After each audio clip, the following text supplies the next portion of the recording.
Değerli halkımız, çok saygıdeğer mağdur ailelerimiz ve milletvekili arkadaşlarımız, basının değerli emekçileri, hepiniz grup toplantımıza hoş geldiniz, onur verdiniz.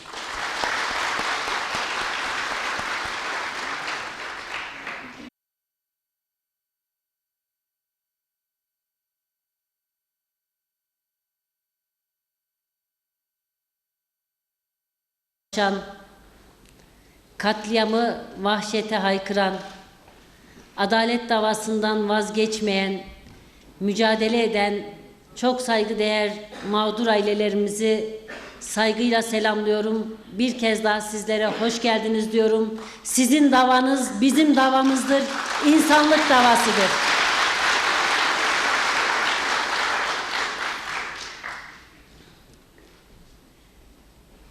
Değerli arkadaşlar, Musa Çitil davası aslında topu 3 kelimeyle ifade ettiğimiz bir dava. İkisi bu mağduriyeti, bu zalimliği yapan kişinin ismi Musa ve Çitil, birisi de dava. 3 kelimeyle koskocaman bir trajediyi, büyük bir vahşeti anlatıyoruz. Türkiye kamuoyu Musa Çitil davası nedir? Ne yaşandı? Bu davada ne görülüyor? Bu halkın başına ne geldi? Bunu duymak, anlamak zamanı geldiğini artık bilmelidir. Davanın dün Çorum'da duruşması vardı.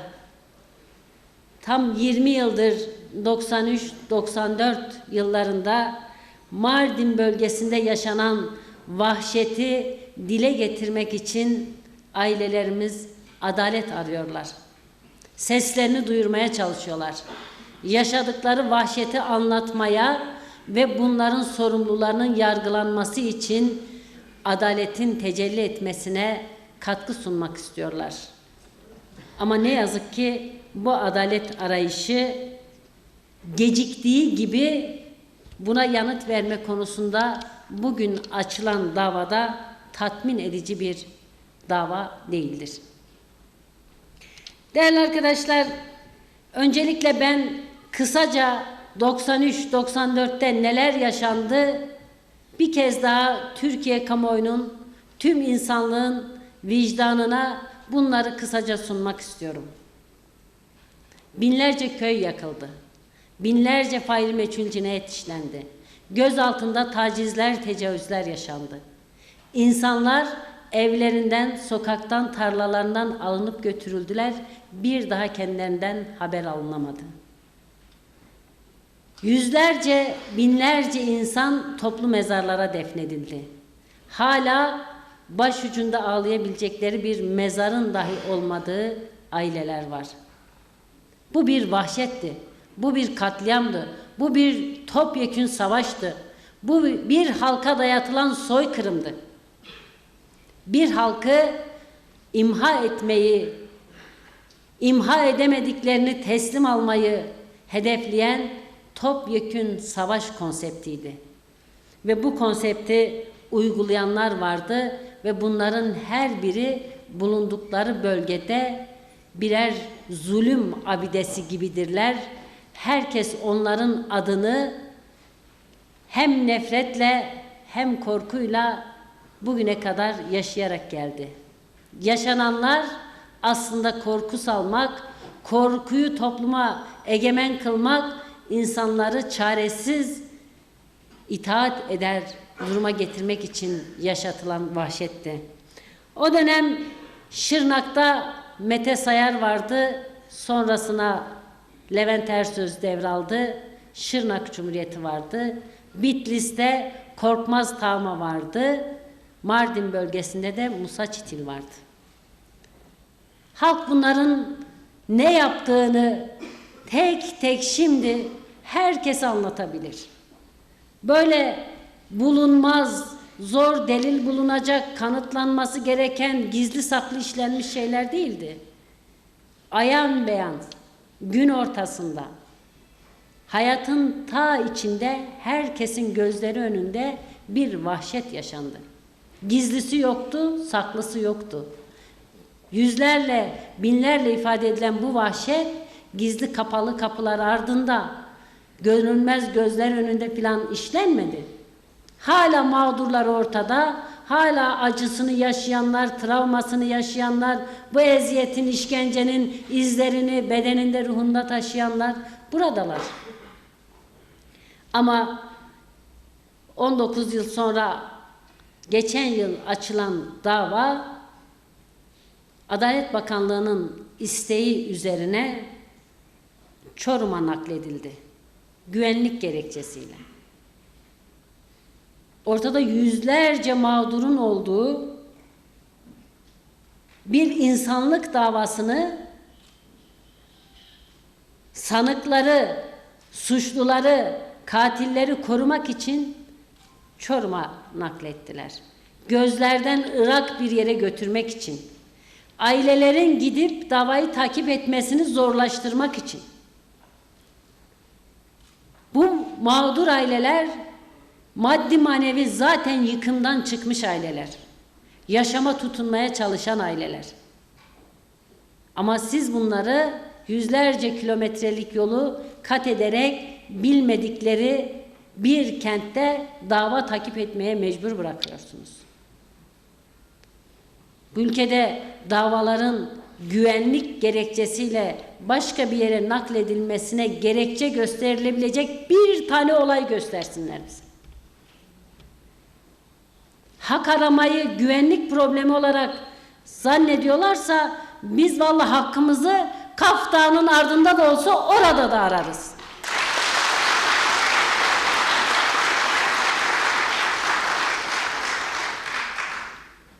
Değerli aileler, bir yıldır Çorum yolunda adalet arıyorlar. Yeni bir mağduriyet yaşıyorlar.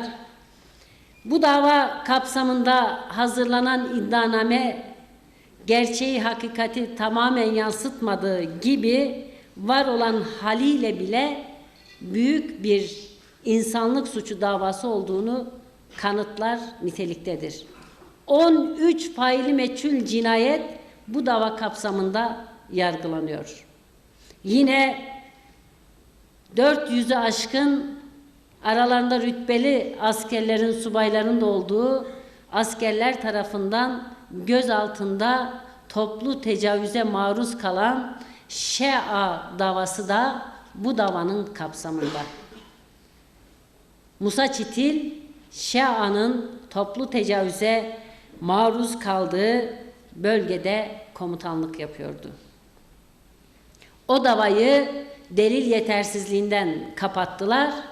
Fakat Şea davasında Türkiye Avrupa İnsan Hakları Mahkemesi'nde mahkum oldu.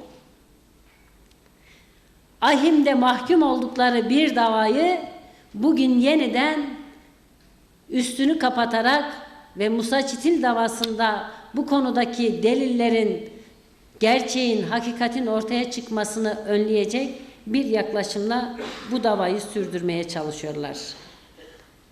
Musa Çitil, Mardin bölgesinde bu vahşeti yaşandığı yıllarda yüzbaşı rütbesindeydi. Şimdi Tuğgeneral rütbesiyle Ankara Bölge Jandarma Komutanı olarak görev yapıyor. Yaptığı zulmün karşısında hızla terfi etmiş bir komutan ve tutuksuz yargılanıyor.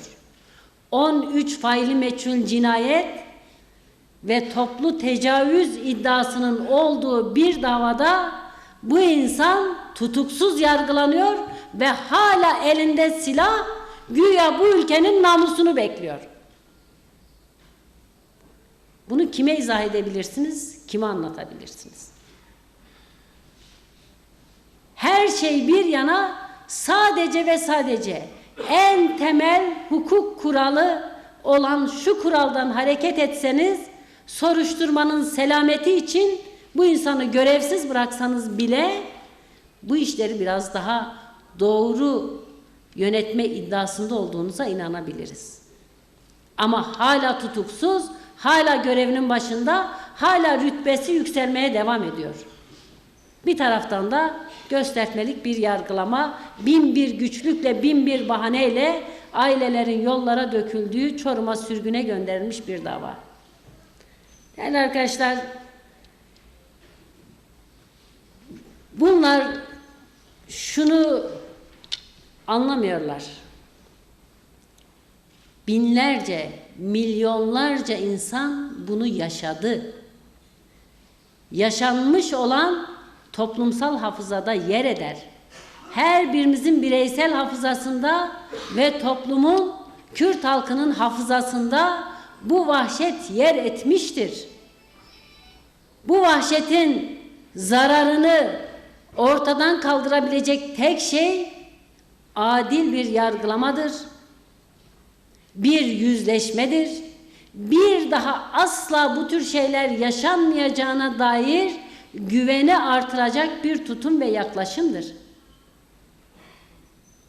Bu kadar vahşet içerisinde hala ortaya doğru düzgün bir yargılama çıkmamışsa, Temiz Öz davası orada sürüncemeye bırakılmış, Musa Çitil davası sürgüne gönderilmiş, öbürlerinin daha kapağı bile açılmamışsa, insanların çözüm olacak, barış gelecek, bu topraklarda bir daha bu tür vahşetler yaşanmayacak duygusuna geri dönmesini sağlamak sözle, lafla, siyasetle olacak iş değildir. Bunun pratiğinin yaşanması lazım. Hakikat ve Yüzleşme Komisyonu diyoruz, bu konuya kulaklarını kapıyorlar. Topyekün bir savaş yaşandı. Geçen 70-80 yılın tamamında katliamlar, karanlık olaylar var. Bunlarla yüzleşelim. Bu kadar topyekün bir yüzleşmeye belki gücünüz yetmez. O zaman sembolik durumlardan, spesifik olaylardan yola çıkarak 3 tane, 5 tane olayı önümüze koyalım. Bununla ilgili buradan başlayalım. Bir yerinden başlayalım. Gelin Mardin'de Musa Çitil'in döneminde yaşanan vahşetten başlayalım. Bunun önünde ne engel var? Bu davayı niye sürgüne gönderiyorsunuz? Niye bu adam hala görevinin başında? Niye bu soruşturmanın selametini sağlamıyorsunuz? Bu konuda neden bir sivil yüzleşme komisyonu da kurup bu komisyonla bu çalışmayı yapıp yargılamaya katkı sunacağı imkanları ve insanların duygusunu onaracak bir ortamı neden yaratmıyorsunuz? Değerli arkadaşlar, biliyoruz Türkiye'de çok katmanlı, çok katmerli, büyük acılar, büyük karanlık olaylar, büyük yaşanmış travmalar var. Tamamıyla birden yüzleşmek, tamamını birden açığa çıkartmak tabii ki zordur. Bunun zorluklarını biliyoruz. Ancak hiç değilse barış sürecinden, çözüm sürecinden, özgür, demokratik bir geleceğe hazırlanıyoruz dediğimiz bu süreçten şunu ilerletebilmek için sembolik, spesifik birkaç durumu tespit edip bunlar üzerinden bir yüzleşme yolunu da mutlaka açmak lazım. Bunun önünü açacak, bir daha bize kimse bu vahşeti yaşatamaz duygusunu geliştirecek bir politikanın hayata geçmesi lazım. Ama bu konuda ne yazık ki hükümetin tamamen olumsuz bir tutum içerisinde olduğunu görüyoruz. Ve bu kabul edilemez bir şeydir. Biz adalet arayışımızdan, hakikat arayışımızdan, yaşadığımız acıları toplumsal bir yüzleşmeyle hafifletme mücadelesinden vazgeçmeyeceğiz. Sizleri bir kez daha bu dirayetli duruşunuz, bu dirençli mücadeleci yaklaşımınız nedeniyle kutluyorum. Sizin davanız bir insanlık davasıdır, bizim davamızdır. Her zaman sizinle birlikte olacağız. Değerli arkadaşlar, yine Türkiye'nin yakın geçmişinde çok büyük bir acının, çok büyük bir trajedinin bugün yıl dönümü. 2 Temmuz Sivas'ta Madımak Oteli'nde 35 canın cayır cayır yakıldığı olayın yıl dönümü. 20 yıldır Madımak'taki ateş bence yanmaya devam ediyor. Biz her yıl Madımak'ın Sivas katliamının yıl dönümünde bu katliamda yaşamını yitirenleri anıyoruz. Bu katliamı yapanları lanetliyoruz ve bu katliamın sanıklarının ve arkasındaki güçlerin yargılandığı, gerçek bir adaletin tecelli ettiği bir süreç için mücadele ediyoruz. 20 yıldır bu onur mücadelesi, bu insanlık mücadelesi devam ediyor. 20 yıldır aslında Madımak'ta yakılan ateş, canların, kendisine insanım diyenlerin yüreğini yakmaya devam ediyor. Katliamı arkasındaki güçlerle birlikte açığa çıkarma yaklaşımı hiçbir zaman olmadı. Doğrudan katliamı gerçekleştiren failleri parça parça kurtarma yaklaşımıyla göstermelik bir dava süreci işledi. Her defasında bir bahane, bir hukuki gerekçe bularak birilerini zaman aşımı bahanesiyle bu dava kapsamından düşürdüler, kurtardılar. Ceza alanların cezalarını çekmesine bile izin vermeden tahliye etmenin bir yolunu buldular. Yurt dışına kaçanları takip etmediler, getirmediler. Yani 20 yıldır Sivas davası kapsamında hukuk adına, adalet adına, vicdan adına her türlü garabeti yaşattılar. Ve daha da kötüsü bu 20 yıl boyunca siyasilerin öylesine bazı söylemleri oldu ki en az katliam kadar acıydı, en az katliamın yarattığı tahribat kadar derin izler bıraktı. Ve bugün hala bu politikadan, bu tutumdan vazgeçildiğini gösteren bir işaret, bir yaklaşım ve anlayış da ortada yok.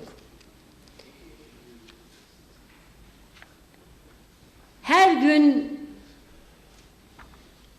saatlerce konuşan, memleketin haline dair bir sürü süslü sözler, önemli cümleler, spekülatif sözler sarf edenler Sivas katliamına dair bugün ağızlarını açıp bir cümle etmediler. Bu ülkenin tarihinde yaşanmış en büyük acılardan birisi, en büyük trajedilerden birisiydi. Ağızları, dilleri bu katliamda yaşamını yitirenleri saygıyla anmaya bile varmadı. Bütün bunların izah ettiği bir şey var. Bu ülkede Alevi vatandaşlarımıza karşı ayrımcı bir politikanın göstergesidir. Biz acıları yeniden tazelemek derdinde değiliz. Fakat yanan yangını, yüreklerde yanan yangını söndürecek bir yaklaşıma, bir tutuma, bir zihniyete ihtiyacımız var. Bu yangın 20 yıldır devam ediyor, zaten sönmedi. Bunu söndürecek bir söz, bir politika, bir yaklaşım, bir adalet anlayışı görmedi insanlar ve bugün de görmüyorlar.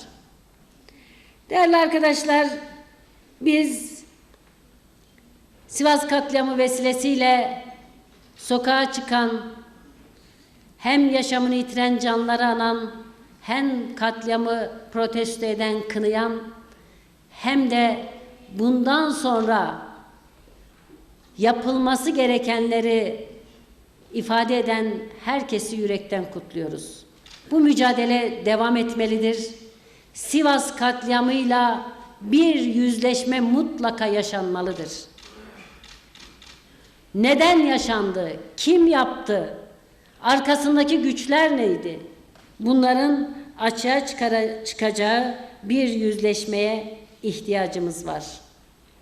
Ancak şunu da özellikle vurgulamak istiyoruz ki sadece geçmişle uğraşmıyoruz.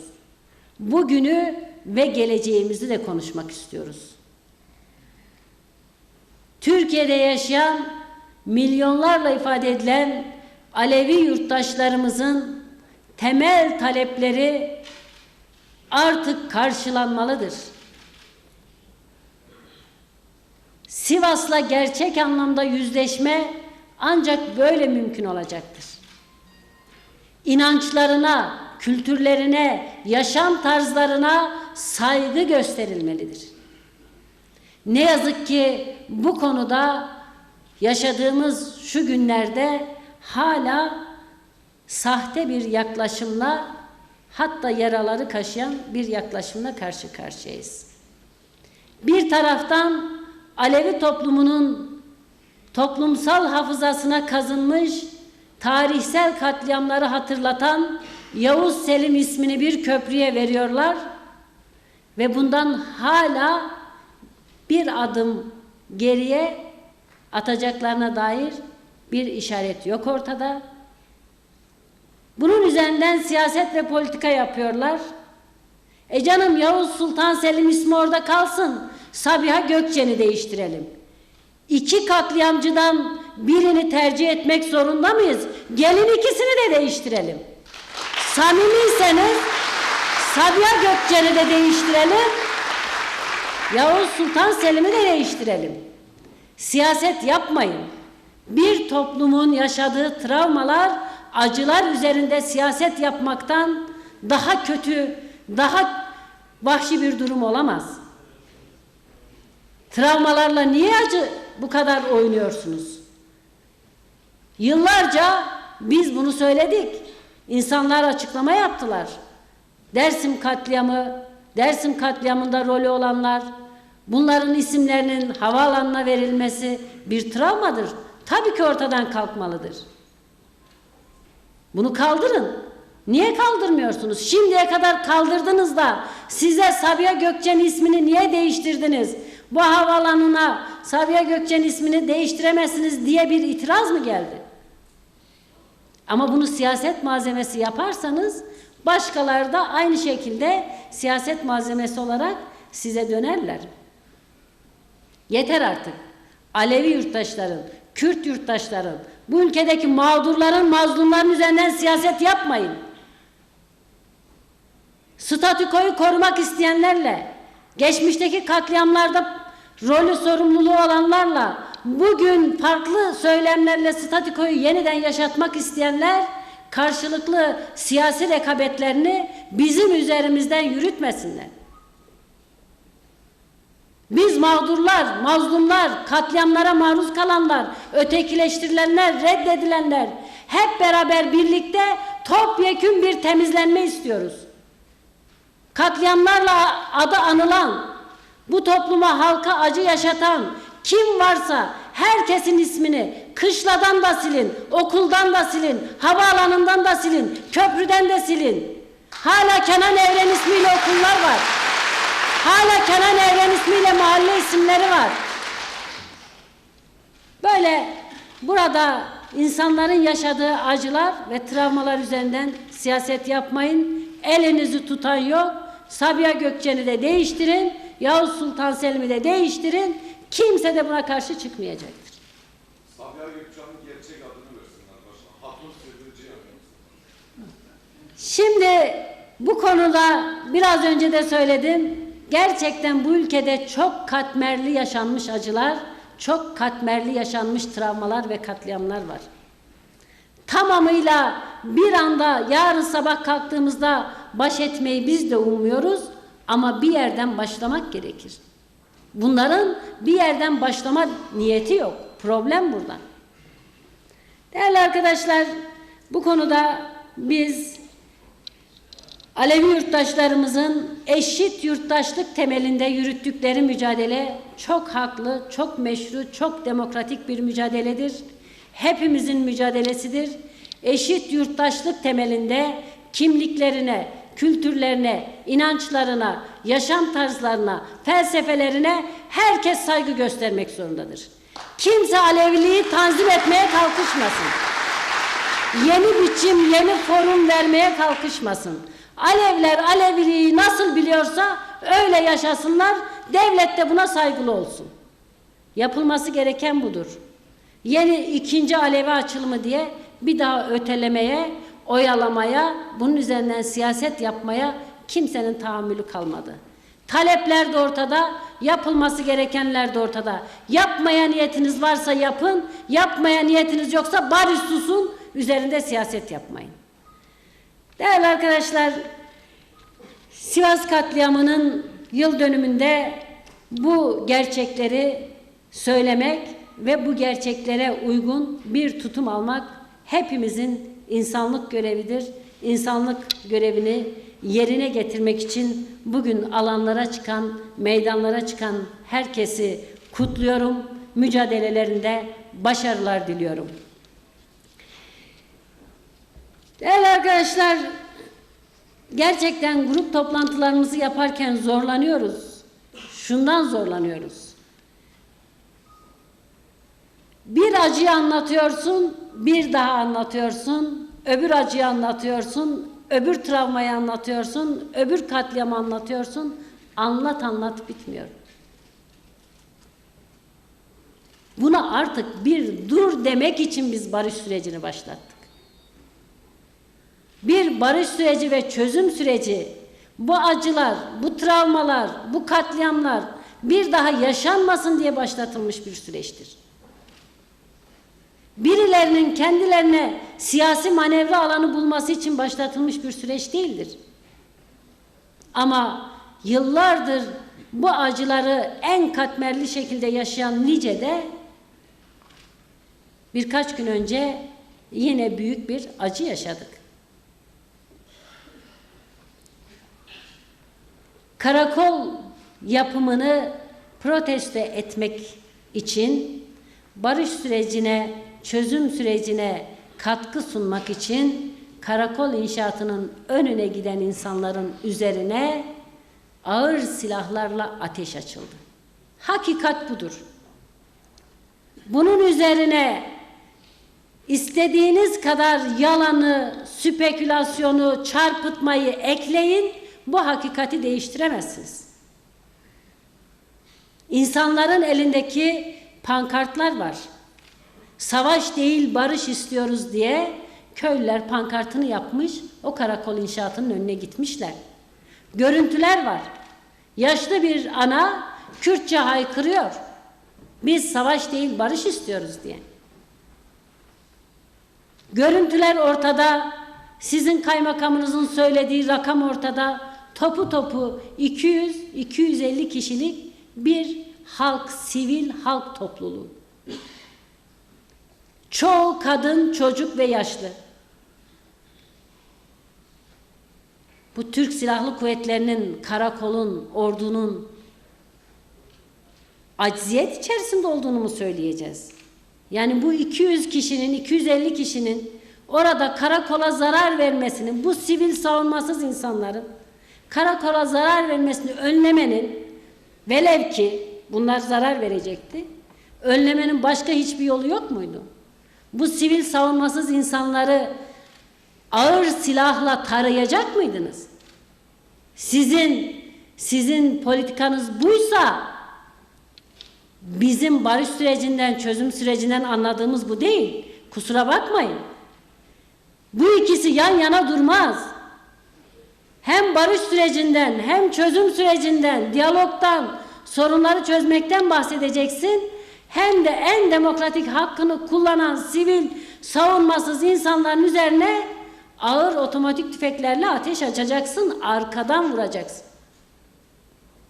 18 yaşında bir genci katledeceksin, 20'nin üzerinde insanı kurşunla yaralayacaksın. Eğer şu anda daha fazla can kaybı yaşanmamışsa kesinlikle bir tesadüftür ve şans eseridir. Orada daha fazla insan yaşamını yitirebilirdi. Böylesine bir katliam denemesi yapılmıştır orada. Böylesine bir vahşet yaşanmıştır. Ama hala ortada bu yanlıştı, biz de gereken tutumu aldık diyen ve bunu gösteren bir siyasi yaklaşım yok. Bir karakolun önünde cereyan etmiş bir durum. Faili belli, sanığı belli. Araştırılacak ne var? O karakol komutanından izin almadan kim halkın üzerine ateş açabilir? Hala o karakol komutanı görevinde, biz de olayı soruşturuyoruz, müfettiş gönderdik, hele bakalım ne olacak. Sen o karakol faile, sanığa sorarsan gerçeği bulamazsın. O karakol komutanını en azından görevinden alacaksın, merkeze çekeceksin.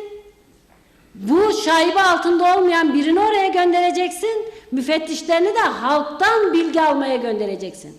Bu vahşeti yaşayanlardan bilgi almaya göndereceksin. Böyle bir şey olabilir mi? Ağızlarını açıp bir tek kelime, niye ateş açıldı? Kim emri verdi? İnsanlar niye arkadan tarandı? Bunu söylemiyorlar. Bunun görüntüsünü vermiyorlar. İlk günden, ilk andan itibaren olayı örtbas etme, çarpıtma, karalama, başka bir şekilde kamuoyu yaratmak için her gün yeni yalan, yeni spekülasyon üretiyorlar. İlk günden bugüne söylenen yalanları saysak buradan Lice'ye yol olur. Yok aileler kendi arasında kavga etmiş, yok göstericiler birbirini vurmuş, yok başka bir köyde kavga çıkmış, yok karakolun içine girmişler, yok içlerinde silahlı biri varmış, yok uyuşturucu varmış. Yalanın bini bir para. Yok orada karakol inşaatı yokmuş. Tamamı yalan. Gerçek olan bir tek şey var. 18 yaşında gencecik bir insan askerin arkadan açtığı ağır silahlı yaylım ateşi sonucunda öldü ve yaşamını yitirdi. Biz onu sonsuzluğa uğurladık. Buna dair bir sözünüz var mı? Kaç çocuk annesi kadın ölümden döndü. Yarım saat boyunca yaralılar oradan alınamadı. Bir ambulans çağırmadınız. Bu kadın kan kaybından ölmek üzereyken büyük bir yaşam savaşı vererek zorla hayata tutundu. Buna dair bir sözünüz var mı? Bunlara dair sözleri yok. Şimdiye kadar Kürtlere terörist damgasıyla kriminalize edip onların mücadelesini, meşru, haklı mücadelesini karalamaya çalışıyorlardı. Şimdi başladılar uyuşturucu muhabbetine. Bu ülkede kanıtlanmış davalar yargıya intikal etmiş, yakalanmış, tutuklanmış sanıklar var. Bu ülkede uyuşturucu ekimini ve transferini güvenlik kuvvetleriyle işbirliği yapmadan hiç kimse yapamıyor. Askeriyle, polisiyle, yerel güvenlik amirleriyle bir şekilde işini bağlayan bu işi yapıyor. Bunlar kanıtlanmış. Yüksekova davasında kanıtlanmış. Başka davalarda kanıtlanmış. Bu ülkede panzerlerle, helikopterlerle uyuşturucu sevkiyatı yapıldığı kanıtlanmış. Daha 15 gün önce Lice'de yerel muhabirler karakolla kontrol noktalarına yakın yerlerdeki Hint keneviri esrar tarlalarının görüntülerini çektiler diye yolda durdurup önlerini kesip ellerindeki fotoğraf makinelerini içindeki kartları aldılar. Bu görüntülerin kamuoyuna yansımasını önlediler. Şimdi her şey bu kadar ortadayken kalkıp böyle yalanla dolanla bu hakikatin üstünü örtemezsiniz. Bunun hesabını ya soracaksınız ya biz hem katillere hem de bunun arkasında duran siyasilere bunun hesabını soracağız. Böyle bir şey olmaz. Kimse bu katliamın arkasında, bu cinayetin arkasında duramaz. Barış süreci var, çözüm süreci var diye cinayetleri sineye çekecek halimiz yok. Katliam girişimlerini, polis terörünü, asker terörünü sineye çekecek halimiz yok. Barış olacaksa gerilla tarihi bir yürüyüş başlattı. Ben geri çekiliyorum. bir tek kişinin dahi yaşamını yitirmesine izin vermiyorum dedi. Siz de aynı saygınlıkla militarist politikalarınızdan, devlet şiddetinden, polis şiddetinden, asker şiddetinden vazgeçeceksiniz. Bu halka artık zulmetmekten vazgeçeceksiniz.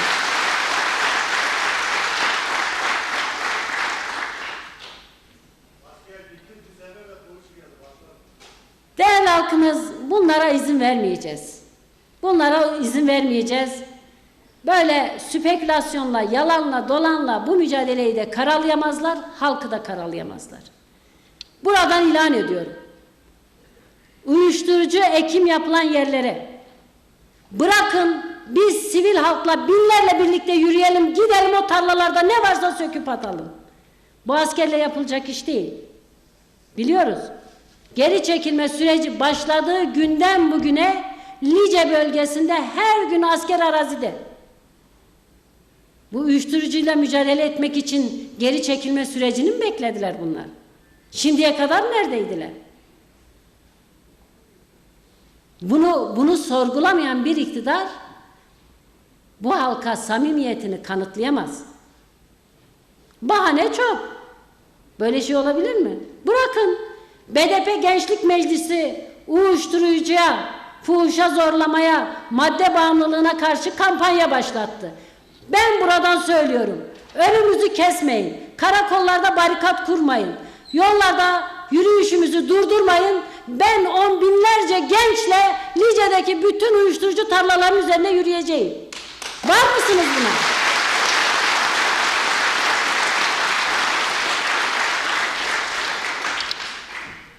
Değerli arkadaşlar, bu konuda yapılması gerekenler çok açık ortadadır. Bu süreç başladığında herkes üzerine düşen görevi yapmalıdır dedik. Bu bir al-ver süreci değil, bu bir pazarlık süreci değil. Herkes kendi üzerine düşeni yaparsa süreç ilerleyebilir dedik ve biz bu gayretle, bu çabayla, bu yaklaşımla hareket ettik bugüne kadar. Bunu beklemek de bizim hakkımız. Biz hükümetten de, iktidardan da, polisten de, askerden de bu süreci ilerletme konusunda bir yaklaşım, bir tutum ve davranış içerisinde olmalarını beklemek hakkımızdır. Herkes görevini yaparsa, herkes üzerine düşen sorumluluğu yaparsa 6 aydır bir tek insanımızı yitirmemiştik. Bu süreci böyle devam ettirebiliriz, daha ileriye taşıyabiliriz. Ama siz kalkıp sivil bir insanı, 18 yaşındaki bir genci katledenleri hala yargıya teslim etmediniz. Bu sizin yapmanız gereken bir görevdir. Bunu yapmadığınız zaman onunla aynı duruma gelirsiniz. O ateş emrini verenle, o tetiği çekenle, yarım saat yaralıların oradan alınmasını engelleyenlerle aynı sorumluluğu paylaşırsınız. Ve bu tutumla da bu süreci ilerletmeniz mümkün olmaz. Şimdi orada karakol inşaatı yok, güçlendirme çalışması var diyorlar. Arkadaşlar aklımıza, fikrimize, mantığımıza hakaret ediyorlar. Bu binada güçlendirme çalışması olursa nerede olur? Buranın kolonlarında olur, merdiveninde olur, çatısında olur, kapısında, bacasında olur. Orada inşaat nerede? Karakol şurada duruyor, burada yeni kale kol yapılıyor. Ya bizim aklımıza hakaret etmeye ne hakkınız var ya? Çok açıktır ki siz oradaki karakolun yerine onu orada şu anda tutuyorsunuz, yeni bir kale kol yapıyorsunuz. Yeni karakol inşaatı yokmuş. Efendim geçen yıl ihalesini verdikleri projeler devam ediyormuş. Geçen yıl Kızılca kıyamet. Geçen yıl ortada barış süreci yoktu, çözüm süreci yoktu. Silahlara hayatımızdan çıkartmak diye bir program yoktu. Hükümetin böyle bir yaklaşımı yoktu. Çatışma vardı, kaos vardı, ölüm vardı. Hadi bu ortamlarda dedik ki devlet de çatışmadır, kendi askeri tedbirlerini alır. Şimdi biz nihai bir barış sağlamayı arzu ediyoruz. Barış sürecini bir inşa süreci olarak görüyoruz. Adım adım kalıcı, bir daha bozulmayacak, bir daha ölümlerin, çatışmaların, savaşın yaşanmadığı bir süreci inşa edelim diyoruz. O zaman gerilla da geçen sene devrimci operasyon başlattık diyordu, alan tutuyordu, başka şeyler yapıyordu. Şimdi vazgeçti, geri çekiliyor. O zaman siz de bu tür savaş mantığını yansıtan, güvenlikçi politikaların sembolü olan çalışmalarınızı bir parça olsun durduracaksınız. Şimdi bunu yapmıyorsanız halkı kalıcı bir barışa nasıl inandıracaksınız? İnsanlar haklı olarak soruyorlar. Ya biz şimdi bu barış süreci dedik, bunlar 150-200 tane kale kolları yapıp daha büyük bir savaşa mı hazırlanacaklar? Daha amansız bir savaşa mı hazırlık yapıyorlar? Biz silahlar bunun için mi sustu? Gerilla bunun için mi geri çekiliyor? Barış ortamını bunun için mi kullanacaklar? Bunu sormak hakkıdır bu insanların. Kimse bu ülkenin genel güvenlik ihtiyacıyla sivil yerleşim yerlerinin tam ortasına kurulan bu kale kolları izah edemez. Soruyoruz, çıkartsınlar. Bu ülkenin batısında kaç tane kale kol var? Doğuya, Kürtlerin yaşadığı coğrafyaya, Kürdistan'a kaç tane kale kol yapıyorlar? Versinler rakamları. Bu ülkenin batısında güvenlik ihtiyacı yok mu? Eğer ülke savunmasıysa, bununla Türkiye kamuoyunun bu yaşanan yaklaşımları kabullenmesi ve halkın çözüm ve barış konusundaki taleplerine destek vermekten uzak durmasını temin etmeye çalışıyorlar. Kimsenin ülkenin genel savunma ihtiyaçlarıyla bir problemi yok. Ama şu yaptıkları işler ülkenin genel savunma ihtiyacı ile ilgili değildir. Sivil yerleşim alanının tam ortasına, 3-5 köyün ortasına kale gibi karakol yapma ihtiyacı nereden çıkıyor? Bu savaş konseptinin bir ihtiyacıydı belki. Eğer bugün bir barış konsepti varsa, bunu ilerletmeye gayret ediyorsak, neden bu inşaatların yapımı durdurulmuyor? Değerli arkadaşlar, bu konuda genel yaklaşım şu olmalı: Türkiye'nin batısında ne varsa doğusunda da olacak.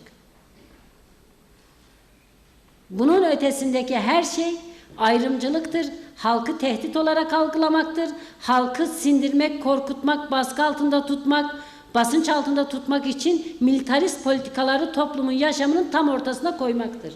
Bunu da kabul etmeyeceğiz. Bunu kabul etmeyeceğiz. Sivil yaşamımızın, bağımızın, bahçemizin, tarlamızın, evimizin yanında, yakınında kale gibi karakollar yapılmasının bir ihtiyaç olduğuna inanmıyoruz. Bunun güvenlikle, ulusal güvenlikle, ülkeyi korumakla falan hiçbir alakası yok. Türkiye kamuoyunun da bunu böyle bilmesi lazım. Değerli arkadaşlar, şimdi bir söylemleri daha var. Efendim, birinci aşama bitmeden ikinci aşamaya geçilmezmiş. Başından beri kamuoyunda farklı tartışmalar çıktı. Farklı yönlere çekmek istediler. Bunun önüne biz durduk. Hepimiz defalarca, şu kürsüde dahil, her yerden açıklama yaptık. Dedik ki bu bir pazarlık süreci değil, bu bir al-ver konusu değil. Bir şeyi bir şeye karşılık takas etmiyoruz. Bizim iki şeye birden ihtiyacımız var. Hem barışı tesis etmek, hem demokrasiyi tesis etmek. Bu ikisini birlikte tesis edecek bir yol arıyoruz. Ve bu ikisine sadece Kürtlerin değil, tüm Türkiye'nin ihtiyacı var. Tüm Türkiye'nin, bu ülkede yaşayan 76 milyon yurttaşımızın her birinin ihtiyaç duyduğu iki şey vardır: akan kanın durması, silahların susması, barışın, demokratik bir yaşamın tesis edilmesi. Bunu birbirinin karşısına koymak, halka şantaj yapmaktır. Halka şantaj yapmayın. Böyle olursa şöyle olur. Bütün antidemokratik uygulamalarınızı, bütün şiddet politikalarınızı, hukuksuz, adaletsiz, ayrımcı yasalarınızı bazı şartlara bağlamayın artık. Ve kaldı ki bu hükümetin bakanları da, ilgili bakanları da çıkıp bu açıklamaları yaptılar. paralel süreçler olarak ilerleyebilir bu süreçler. Bu reformlara, bu demokratikleşmeye bizim ihtiyacımız var.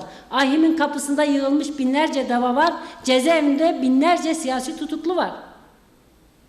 Bu Türkiye'nin ayıbıdır, bu Türkiye'nin eksiğidir. Bunu kaldırmamız gerekir. İşte biraz önce dediğim, herkes üzerine düşen görevi yaparsa, kamuoyunda kim kiminle pazarlık ediyor, kim kime ne taviz verdi, neyin karşılığında ne alındı, ne verildi tartışması da biter. Anlamsızdır bu tartışma. Bunun önüne biz de karşı çıktık. Biz bir pazarlıkçı yaklaşım içerisinde değiliz. Biz ihtiyacımız olan demokratik bir yaşamın eşitlikçi, ayrımcılığı ortadan kaldıran, özgürlükleri tesis eden bir demokratikleşme programına ihtiyacımız var. Herkesin ihtiyacı var. Tüm Türkiye'nin ihtiyacı var. Geziyi anlamayanlar bunu da anlamıyorlar. Binler Türkiye'nin bütün kentlerinde sokağa çıktıysa bu demokratik hak ve özgürlükler önündeki engeller nedeniyledir. Otoriter devlet yönetimi anlayışı nedeniyledir. Antidemokratik yasalarımızı kendilerine de önlerine pervaz edip kendi bildikleri gibi hayatı insanlara dayatanlara karşı bir tepkiydi. Bunu anlamazsak bu süreci yürütemeyiz. Bu konuda bu tür bir tartışma açanlara biz diyoruz ki gidin o zaman halkı dinleyin.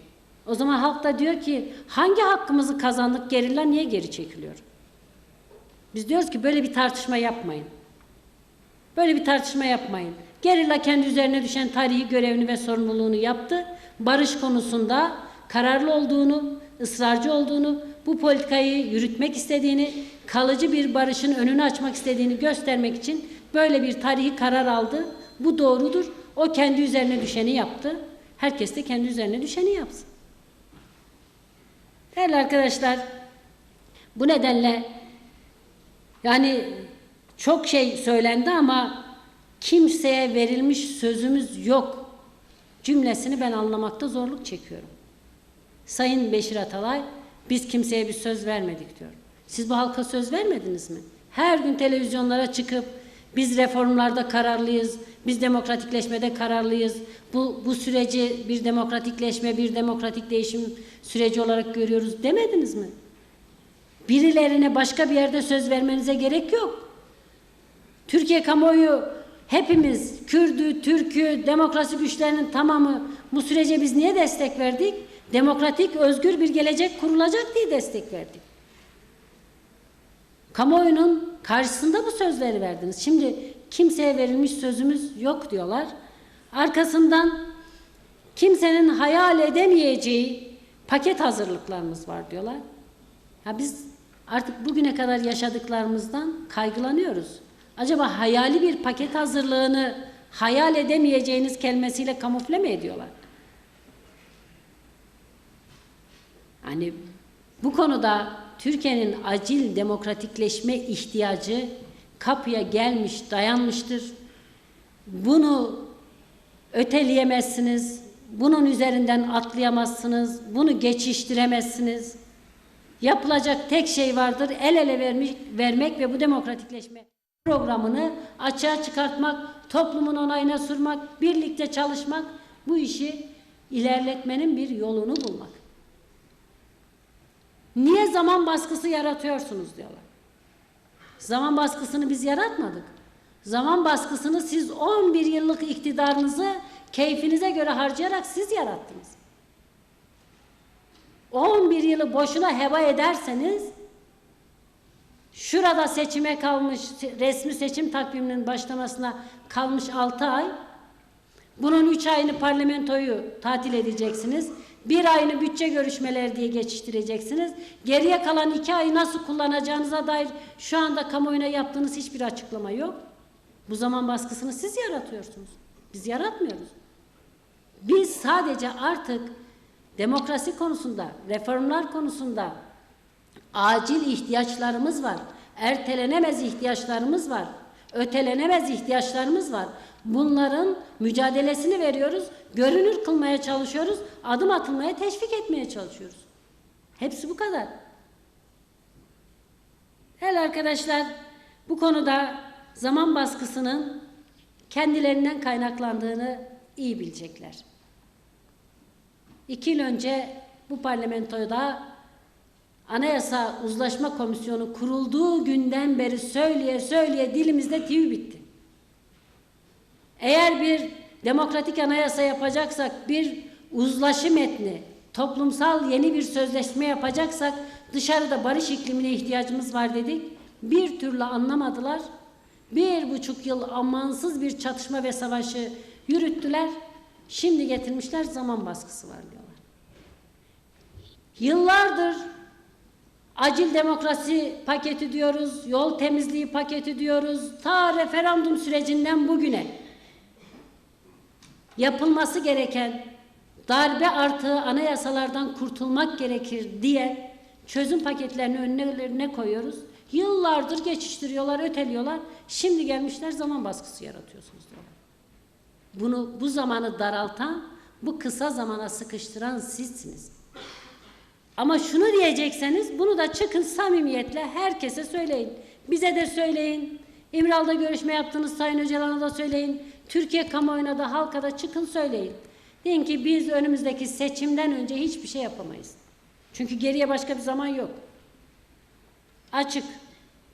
Takvim var, rakam var, aylar var, günler var.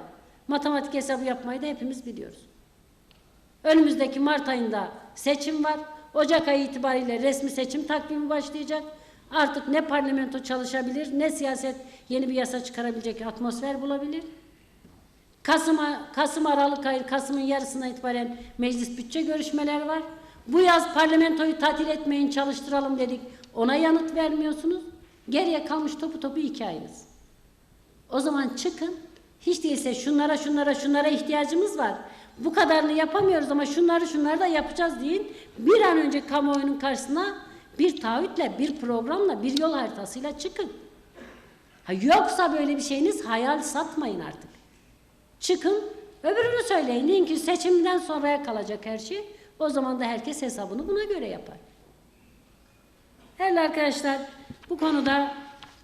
bu konuda herkes üzerine düşen sorumluluğu yerine getirirse, herkes süreci ilerletmek için bir gayret ve çaba içerisinde olursa bu iş yürütülebilir. Ama tek taraflı olarak bunun daha fazla ilerletilmesini biz arzu ederiz, çaba da sarf ederiz, gayret de sarf ederiz, fedakarlık da yaparız ama gerçekten bunu gerçekleştirmek mümkün olur mu bilmiyorum.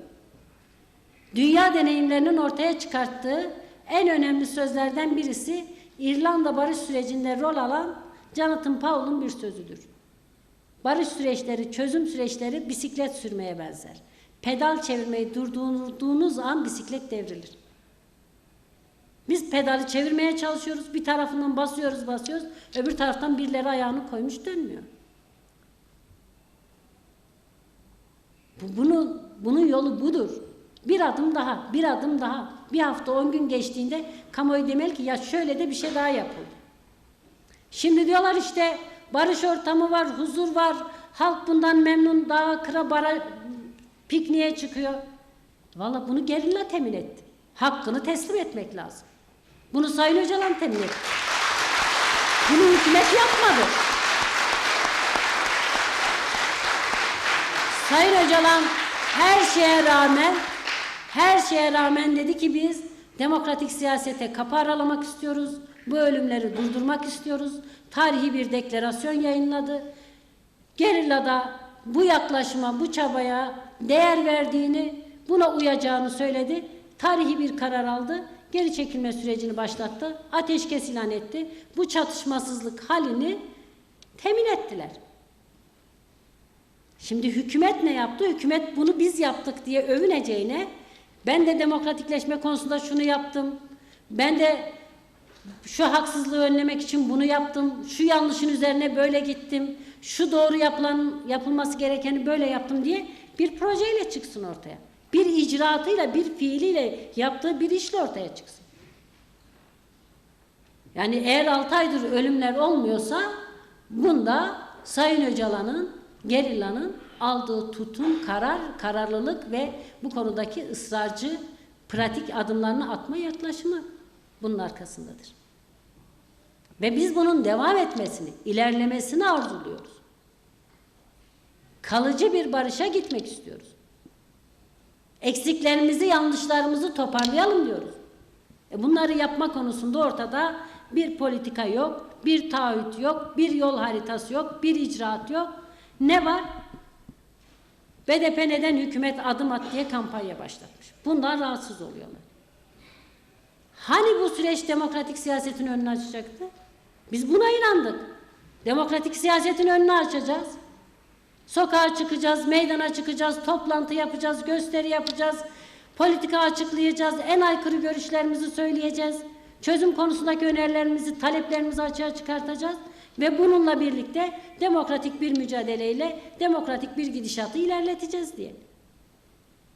Ama gençlik uyuşturucuya karşı, fuhuşa zorlamaya, ajanlaştırmaya karşı kampanya başlatıyor, onların yürüyüşünü polis zoruyla durduruyorsun. Lice'de köylüler karakol yapımı gereksizdir, biz barış istiyoruz, savaş değil diye yürüyüş yapıyor, üzerine ateş açıyorsun. BDP hükümet adım atsın, reformlar yapılsın diye siyasi bir kampanya başlatıyor, üzerine gazı, jopu, polisi gönderiyorsun. Ondan sonra da niye süreç gerildi diye soruyorsun. Evet arkadaşlar, bu konuda yapılması gereken samimiyetle, sabırla, sebatla ve açıklıkla davranmaktır. Hükümet, BDP'nin yürüttüğü bu demokratik kampanyanın önüne koyduğu bütün engelleri kaldıracak. Biz bir aylık bir demokratik kampanya başlattık. Hükümetin adım atmasını talep etmek bizim en demokratik hakkımızdır. Reformların yapılmasını ifade etmek en demokratik hakkımızdır. Bu sürece verilebilecek en doğru yanıttır. Çözüm konusundaki talepleri görünür kılmak, bunun etrafında bir toplumsal duyarlılık oluşturmak, toplumsal destek oluşturmak, bu sürece verilebilecek en anlamlı yanıttır. Hükümete düşen bu demokratik eylem ve etkinlikleri engellemek isteyen birileri varsa bunlara karşı tedbir almaktır. Bizim yürüyüşlerimizi, bizim mitinglerimizi, bizim gösterilerimizi engellemek değil. Bu konuda eğer biz bir yürüyüş de yapamayacaksak, bir miting de yapamayacaksak, sokağa da çıkamayacaksak, taleplerimizi de haykıramayacaksak, çözüm konusundaki önerilerimizi de söyleyemeyeceksek, bu süreci nasıl ilerleteceğiz? Sadece şu kürsüden konuşmakla bu süreci ilerletmenin mümkün olmadığını herkes biliyor. Ayrıca bir siyasi partiyiz, siyasi faaliyetlerimizi yürüteceğiz. Sayın Başbakan niye meydanlarda? Seçim startı veriyor, niye çalışma yürütüyor? Gitmesin o zaman o da meydanlara. Gelsin bu kürsüde konuştuğu yeter ona. Biz demokratik siyaset deyince bize işte parlamentoda varsınız, orada konuşun yeter. Siz de varsınız, çıkmayın o zaman. Yapmayın bir miting, yapmayın bir eylem. Niye siyasi faaliyet yürütüyorsunuz dışarıda? Parlamentoda konuşuyorsunuz, yeter size. Böyle bir siyaset anlayışı olabilir mi? Yani çözümden şunu anlıyorsanız BDP siyaset yapmasın. BDP kendi siyasi görüşünü örgütlemesin. Toplumsallaştırmasın. Geleceğe kendini hazırlamasın. Alanı bize bıraksın diye zannediyorsanız yanılıyorsunuz. Biz en zor koşullarda bile demokratik mücadelemizi, toplumsal mücadelemizi, halkla buluşma, örgütlenme mücadelemizi durdurmadık. 10.000 arkadaşımızı cezaevine tıktınız, biz gene o mücadeleyi yürüttük. Yürütürüz. Bu konuda hiç eyvallahımız da yoktur. Kimse demokratik siyasetin önüne yeni engeller çıkartmasın. Eğer bir barış süreci ise, eğer bir çözüm süreci ise tam tersine var olan engelleri kaldıracak bir çaba ve yaklaşım içerisinde olması gerekir.